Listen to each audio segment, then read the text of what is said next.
By June, our brooks run out of song and speed. We love the things we love for what they are. Robert Frost wrote Hyla Brook about this very stream on his farm in Derry, New Hampshire. From 1900 to 1911, he lived here as a farmer and wrote some of America's most beloved poetry. Today we're exploring the farmhouse and walking the same trails that inspired his works. Two people.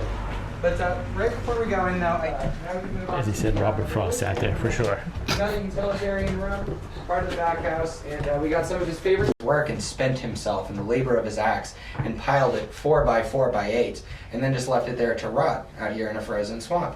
He was good with an axe, a scythe, and a saw. And after this, so he helped him get his foot in the door of a London publisher, wrote 2 reviews of his Robert Frost's first 2 books.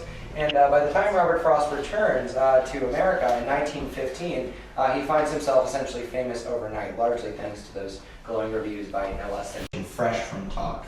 So, certainly getting a lot of it fresh from Talk here. We got a copy of the phone book from 1907, and he's writing in here, boom, Frost RL, and he's extension 33. Next up, of course, the dining room. The rest of the world, the whole thing is protected by a state-of-the-art security system.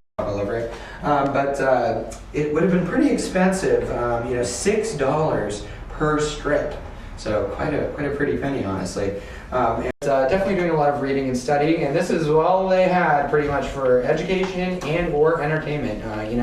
This was way before the radio, before TV, before TikTok, any of that. It's got a little bar in the back, so it's a recliner, so you can sit back as far as you want.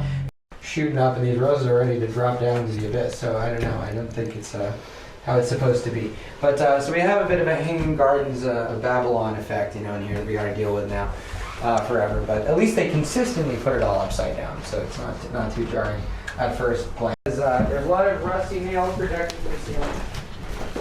Some of them are totally original.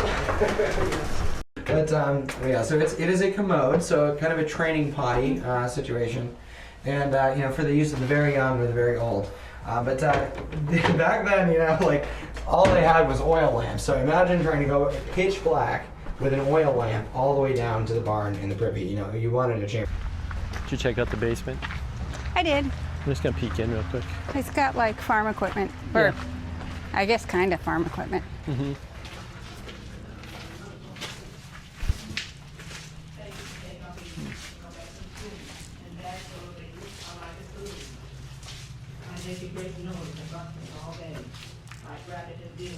There's a funny part of the story that I was reading on the way here that, his grandfather was concerned he wasn't motivated enough, I guess, to support his family. So his grandfather bought him this farm as, I guess to get his head out of the clouds from poetry. And but it kind of served the inverse purpose. Yep. And more inspiration for poetry than anything else. What'd you think of the inside? You just finished the tour. Bigger than I thought it would be. Yeah. Kind of a lot of rooms. Yeah. They had a cool coffee grinder on the wall. It was interesting. Like I said, parts of it reminded me of my grandmother's house. Her house was built in the late 1800s. Yeah. She did have plumbing, though. Well, and they had 3 whole bedrooms. Yeah. That's better than, my grandfather, right? That's what they I had thought one of. bedroom. Yeah, that's, I think, wouldn't go into the attic. Right above us back here, I think, right? There's kind of... No, that's the barn. Oh, right. The other side, you could walk in off the last room. Mm-hmm. There when we took some video in there. Open attic space. Yeah, open attic space. But her grandfather was, how many? 1 of... 10. 1 of 10. And they all slept in... The house only had 1 bedroom. So they all slept in the attic. And he used to tell me stories as a kid of, in the wintertime, it being so cold, the nails would freeze and pop. When the sun hit them, and they'd heat up? Yep. Yeah. So, kind of ties back. It's interesting. Yeah, it does.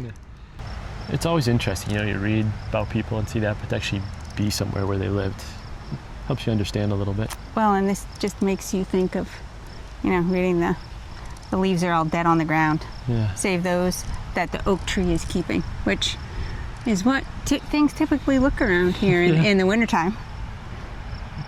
Those oaks sometimes keep them until the new ones grow in spring. Yeah. This is one of 2, the only apple trees that are left. Yeah, so originally it had over orchard? 100 apple trees and some pear and peach, but these are the only two Yeah, right here. So apples. one of them. I believe they're both apples. Yeah. Can't tell. This one and then the other one back by the house there. So lots of these cool little signs, little bits of information about it. A little breezy. Yeah, but it feels good. Mowing.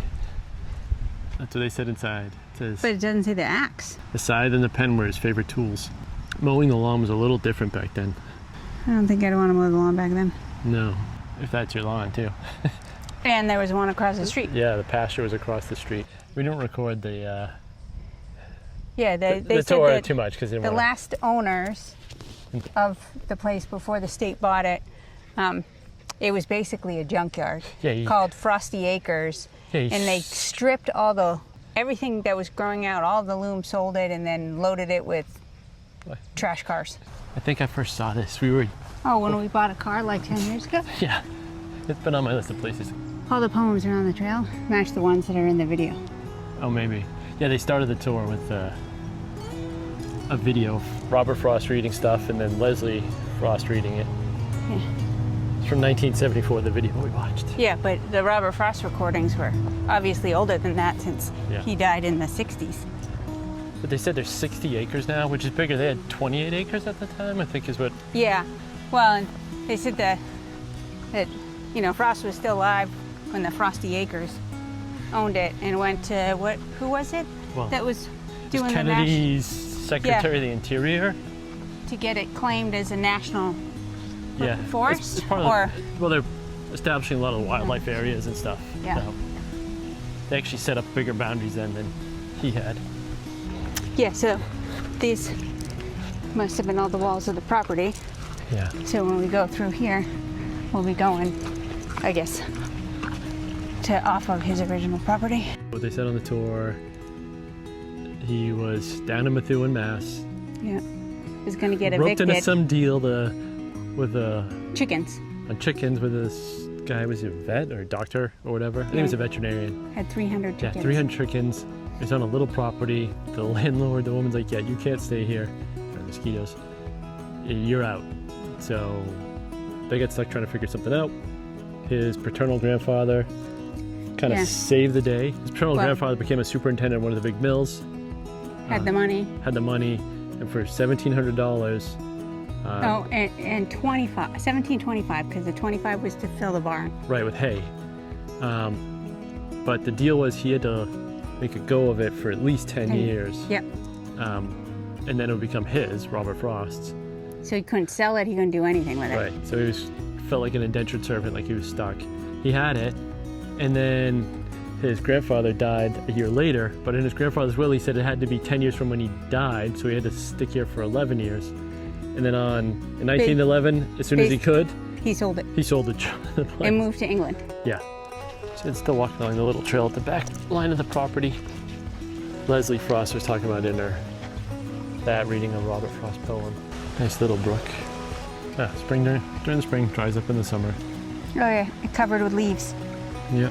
Like dried paper. Robert Frost named Hyla Brook for the peepers, tiny tree frogs of the genus Hyla, which shrill in the spring. Yeah, they do. Because we have a little kind of brook near our house. Yep. Goes under our front driveway. Let's see. Oh, this is one of my favorite ones. The road not taken. Of course, the mending wall, which I saw inside. And lots of folks know the famous line from this, good fences make good neighbors. Frost doesn't agree, of course. Especially since he didn't have any cattle to keep it and he was asking why his neighbor was saying that. Yeah, I think these are all the ones that they read in the intro last video. Word of the bluebird. Yeah, they said that a bluebird came back every year. Kind of like we do. We do. Back up? Yeah, that'd be my guess. I can imagine back 1900 what this was. Just how quiet. No cars. Nope. That's a wrap on Frost House. Yeah. On to the next one. Farm, yeah. I think we might need to grab a little something to eat. Yeah. Because I'm getting a little hungry and probably more than just snack hungry. Yeah, I agree. Like lunch. Yeah, it's late afternoon Yeah. as it is, so. All right, one more stop to go.